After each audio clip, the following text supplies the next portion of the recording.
Hey guys, welcome to my Range Rover Land Rover type of channel.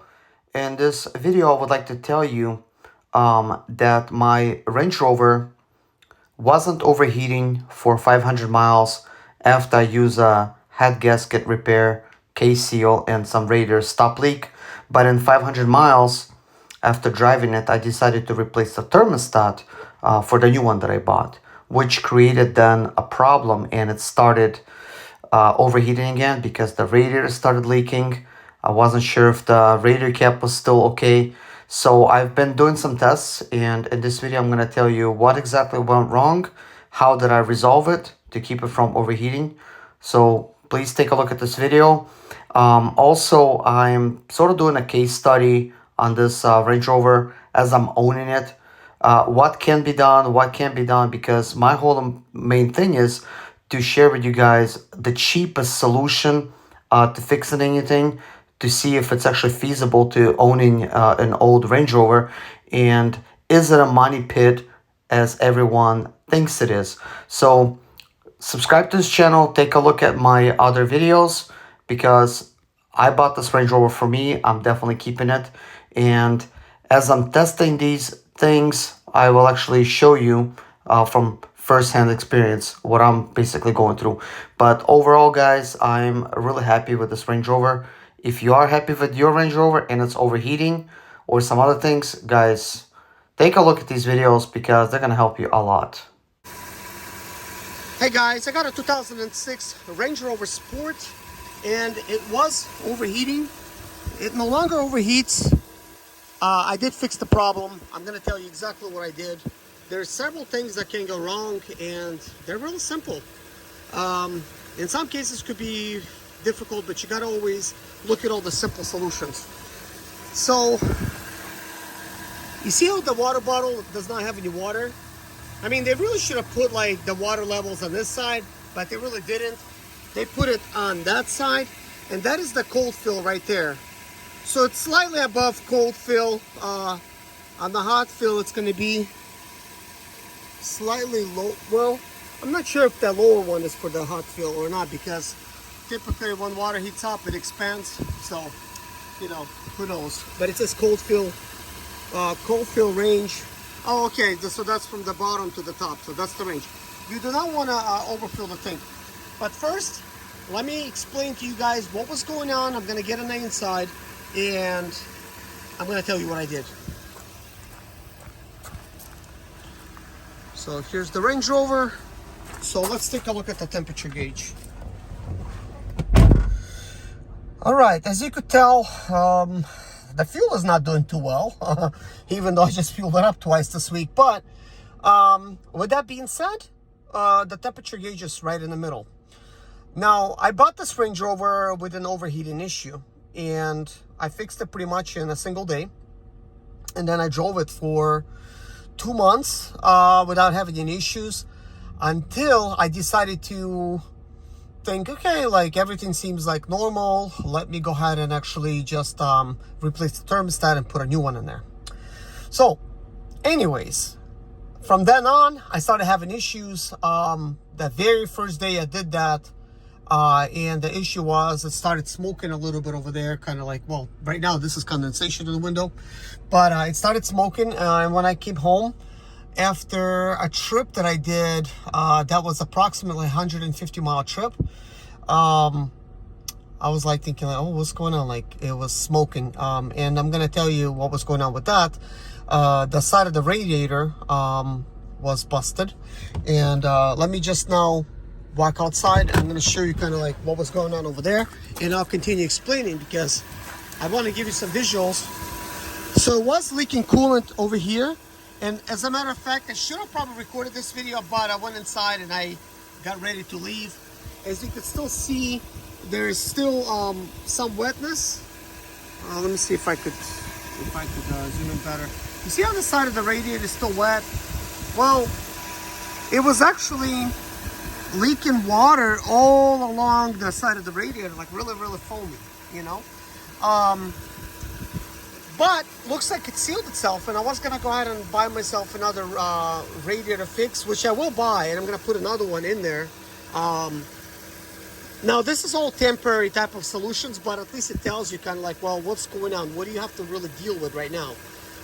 Also, another thing you have to think about is the cap and the thermostat. So, in order for me not to have any noises, I'm going to explain to you guys what the cap does in a simple terms, not like how mechanics explain it.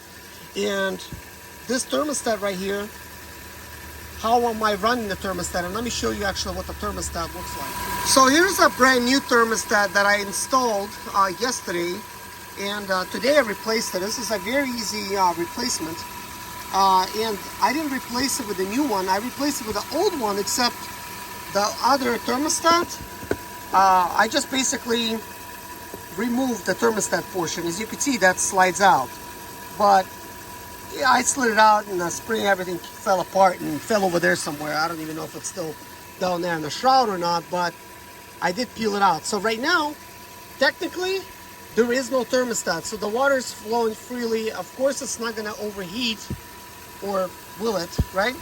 But that's one of the things that I did in order to keep it from overheating. And I'm going to explain some other things. So the first thing I want to explain to you guys, okay, so when I bought this Range Rover, I thought that it had a head gasket issue. At first I thought it didn't, and then I started thinking that it was a head gasket type of leak.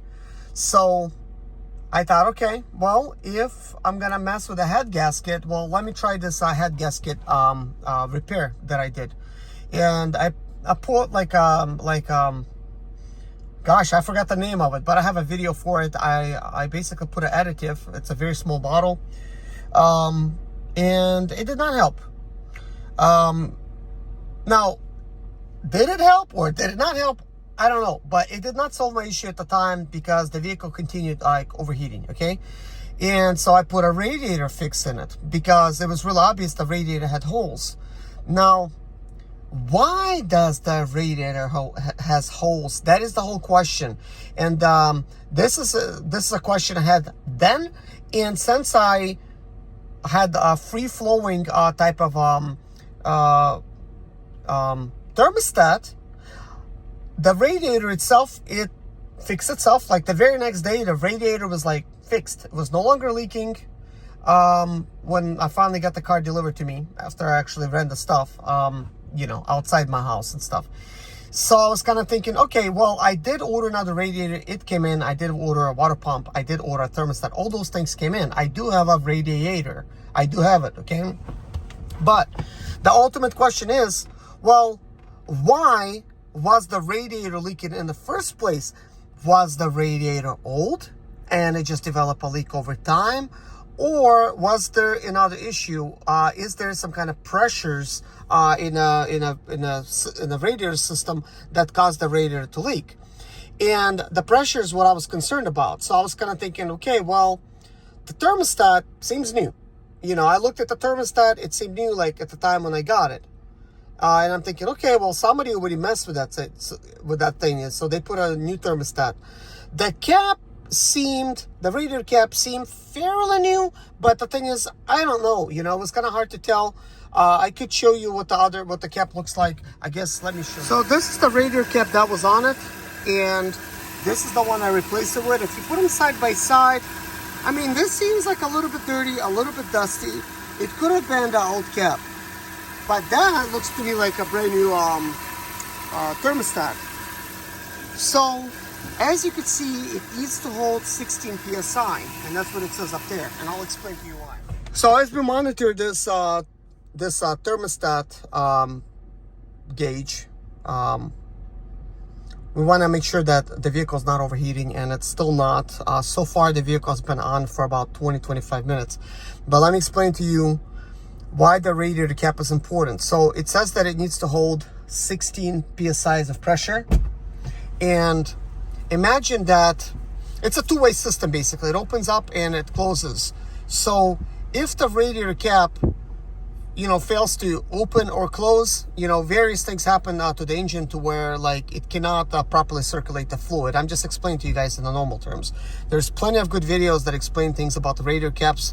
So look them up. You know, they're pretty good. But something as simple as a radiator cap can cause your engine to overheat, because here's the problem. If your radiator cap, let's say it holds more than 16 psi of pressure, it means it cannot release pressure. Therefore, a lot of pressure will build up in your system, causing you to have a side of the radiator to blow out. And you might be thinking, well, it's a thermostat. You replace a thermostat and the problem is still going to continue, and it's because the radiator cap has not been replaced. So once you do replace the radiator cap, that might go away, but by that time you already have a bad radiator. Now you have to replace the radiator, and you still don't even know why this happened in the first place. This is why it's important to first fix the radiator leak. You know, get rid of it. See if you could solve the problem, you know, with this, you know, PSI type of issue, like with the pressures. So right now, currently, the radiator has sealed itself up again. I will put another additive in there. I will drive with this type of situation for about 3 days. And in 3 days, I plan to put the other thermostat back in, and we'll see if the side of the radiator blows out again. If it does, then this tells me, of course, it was not the radiator cap. It was not, you know, the actual water pump, because as you can see, it's being cooled down right now because water's free flowing. But the thermostat might be the issue. And if it's free flowing, it's fine.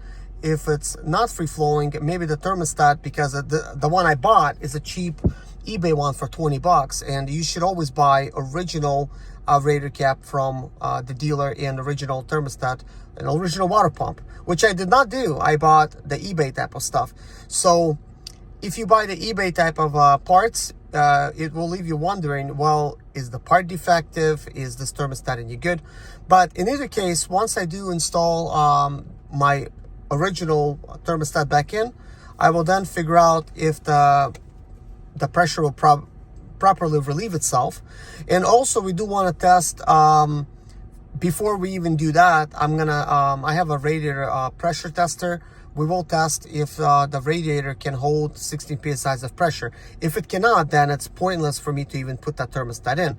Now, what I was planning to do, now that the thermostat is out, I was planning to get some boiling water and make a video of the thermostat opening and closing as I pour water on it, or maybe I'll boil it. We'll figure something out to see if it even works and at what temperature it opens up, because there's a certain temperature it should open up and a certain temperature should stay closed.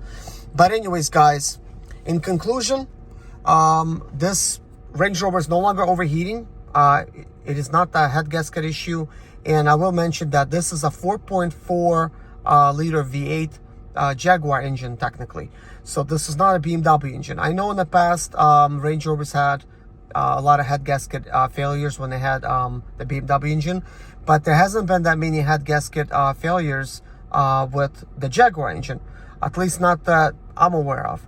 So this is a fairly good engine, but some things like a radiator cap and a thermostat and a busted radiator that will keep pressures under, or usually under or above, can really confuse you and into thinking that your repair is way more expensive than it really is.